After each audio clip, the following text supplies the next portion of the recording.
us start this 2024 to have the attitude of a grateful heart. Choose to have a proper attitude and depend on the trustworthiness of God Himself and the promises of His Word. So we are looking forward for a great and victorious year ahead of us. By God's grace, we can be all victorious. Amen? Tayo po ay manalangin. Father God in heaven, we thank you and we bless the word na aming pinag-aralan at pinagbulay-bulayan sa gabing ito. Dalangin namin, Panginoon, na nawa tumimo sa aming mga puso, sa aming mga isipan, kung ano man yung aming mga napag-aralan sa gabing ito. At dalangin namin, mai-apply namin ito sa aming mga personal na mga buhay. At sa akin po mga kapatid na bago at naghahanap, nagsasaliksik, nagtatanong kung paano ba makakamtan yung ganitong uri ng attitude, ay may isang kasagutan lamang. And that is to have a personal relationship sa ating Panginoon. Sa aking mga kapatid na naririto ngayong gabing ito at nakikinig, maaaring ikaw, wala ka pang personal relationship sa ating Panginoon. At masasabi mo, Sis Lay, paano ko ba makakamtan na pagkaroon ng personal relationship sa Panginoon? Ano ba yun?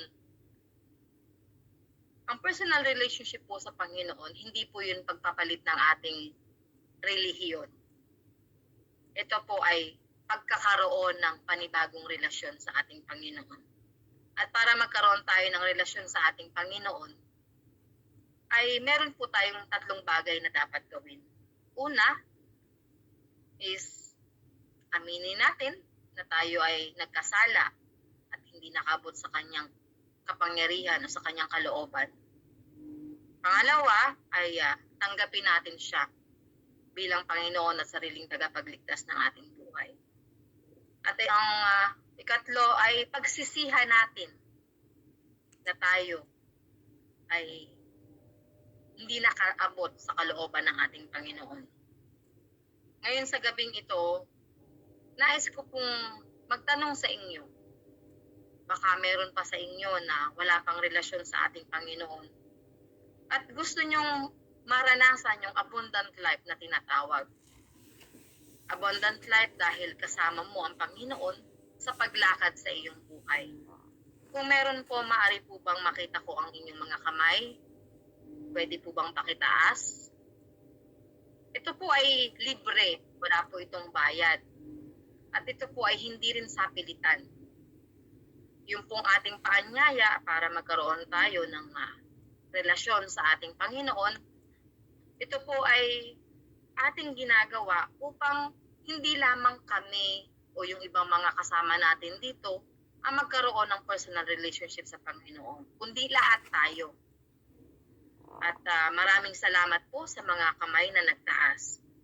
So, kung handa po kayo na tanggapin ang ating Panginoon bilang sariling tagapagligtas ng inyong buhay, ay kayo po ay aking inaanyayahan na manalangin.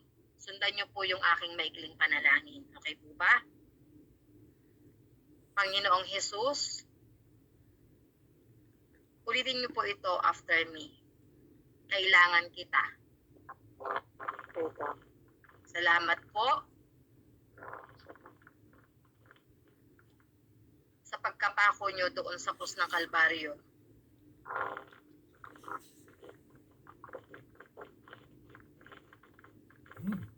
Inaamin ko po na ako ay nagkasala at hindi nakaabot sa inyong kalooban. Tinatanggap po kita bilang Panginoon at sariling tagapagligtas ng aking buhay. Ikaw na po ang maghari sa trono ng aking buhay. Sa ngalan ni Jesus, Amen. Ako na lamang po ang mananalangin. Salamat po, Ama, sa pagtugon ng inyong mga anak at kumilala sila sa inyo bilang Panginoon at sariling tagapagligtas ng kanilang buhay. Dalangin namin, Panginoon, na simula sa araw na ito, sa mga oras na ito, kayo po ang sumama sa Kanya. Banal na Santong Espiritu, be with them. At samahan niyo sila, Panginoon, sa kanilang pang-araw-araw na gawain. Dalangin namin na ito ay maging simula ng kanilang relasyon sa inyo at ito ay maging simula para mas lumalim pa ang kanilang relationship sa inyo, Panginoon. Maraming salamat po sa gawain ito at sa inyo namin, Panginoon, ibinabalik ang pinakamataas na papuri, pasasalamat at pagsamba sa tanging pangalan ng aming Panginoong Hesus po lamang. Amen at amen. Maraming salamat po and God bless us all. Salamat sa Sister Leia Katilan po. Good night. Thank you.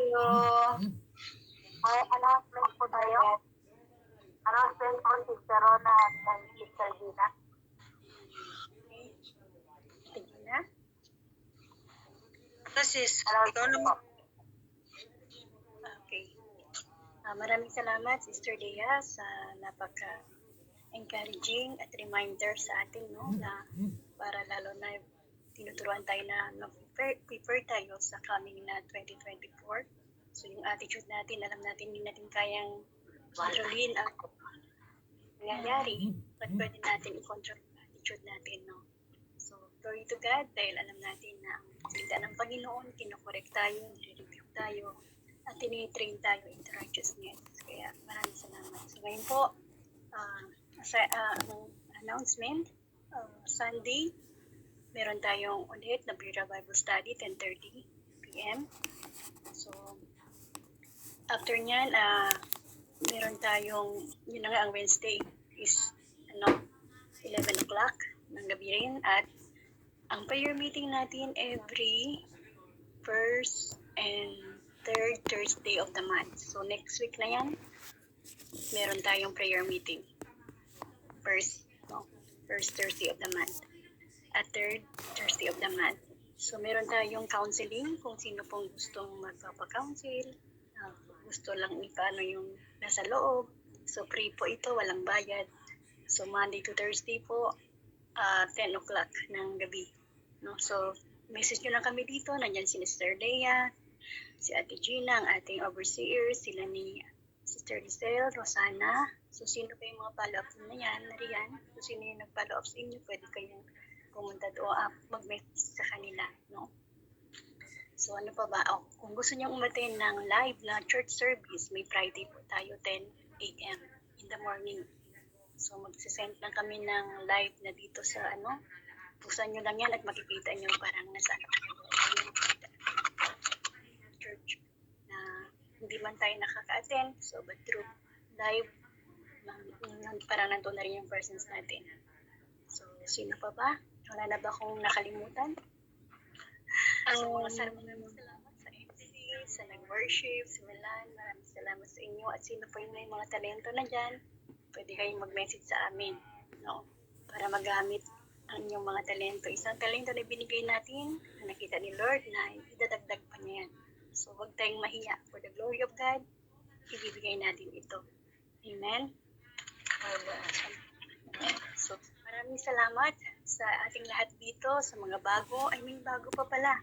Gusto ko po sang magpasalamat sa pag-invite po sa amin ng auntie ko na si Monica Monsantamayo. Maraming salamat po kay Sister Lisel, Sister Rose. at Sister Rose kasi po nagkita-kita po kami nung Monday at doon po kami nagkakilala para makali accidentally sa seaside na ma-invite po nila kami para makasali po sa group na ito. At marami pong salamat dahil sa first time ko pong makasali nito. Maraming salamat po talaga kasi sa mga salitang na share ni Ate Leia, marami po akong natutunan at sa totoo lang po, ngayon po ako makarinig ng about sa mga ganyang salita ng Diyos. At marami pong salamat kasi ang mga na-share ni Ate Leia, naramdaman ko po yung pagginhawa ng pakiramdam ko na kahit mabigat po yung nararamdaman ko sa pag-share niya ng salita ng Diyos, parang naginhawaan po yung loob ko na kahit papano, siyempre sa layo ng pamilya natin sa Pinas, maraming problema, pero hanggat nandyan po yung Panginoon natin, nakakaya po natin. Yun pong pinagpapasalamat ko kay Sister Nea kasi po, yung na-share niya, may natutunan po ako at guminhawa po yung pakiramdam ko. Maraming salamat po talaga. Yun lang po. Amen. At sa susunod po ulit na pagkikita natin kahit sa group po. Maraming salamat po talaga. Yun lang po. Ganito sa buhay mo, Sister Rona, may lagi. Gusto na, ikaw naman ang pagpapalamat sa Panginoon. Ngayon po, dumako po tayo sa closing prayer. Sister Rona. Po tayo po ay Jesus, hallelujah Lord. Amang banal na makapangyarihan sa lahat, O God, Lord, salamat po Panginoon sa oras na ito. Salamat Panginoon Lord God sa tagumpay, Panginoon Lord God ang aming gawain ngayong gabi. Lord God, truly na kumilos ka sa buhay po ng bawat isa sa amin, Panginoon. Salamat po Panginoon Lord God sa iyong mga salita. Salamat Lord sa kalakasang pinagkakalob mo sa amin Panginoon. Truly Lord na pagamat Lord God nakikita mo yung aking mga kapatid Panginoon na nandito na Lord late na Lord nandun po yung kapaguran nila sa physical nilang pangangatawan, yung antok Lord, but still Father God Lord they are giving their time, their efforts oh God para makapakinig na yung salita, para Lord God mapalakas ang kanilang spiritual na pamumuhay Panginoon Lord God. Salamat Lord dahil nandun po Panginoon Lord God yung desire nila na makilala ka palalo, na magkaroon pa po sila ng deeper relationship sa inyo oh God. Truly Panginoon Lord God na patuloy po kaming nagtitiwala sa inyo Panginoon Lord God sa magagawa mo Panginoon sa bawat isa o God. Lord, salamat po sa mga kapatid ko Panginoon Lord God, and I pray Father God Lord na patuloy mong i-sustain ang kanilang mga kalakasan sa araw-araw Panginoon Lord God. Lagi mo silang Lord samahan sa anumang mga situation na meron sila Panginoon Lord. Hindi ko man po alam kung ano yung mga pinagdadaanan nila Panginoon, but I believe Father God Lord that even Lord yung pinaka deep desire ng kanilang puso Panginoon Lord God. Amen, amen, amen.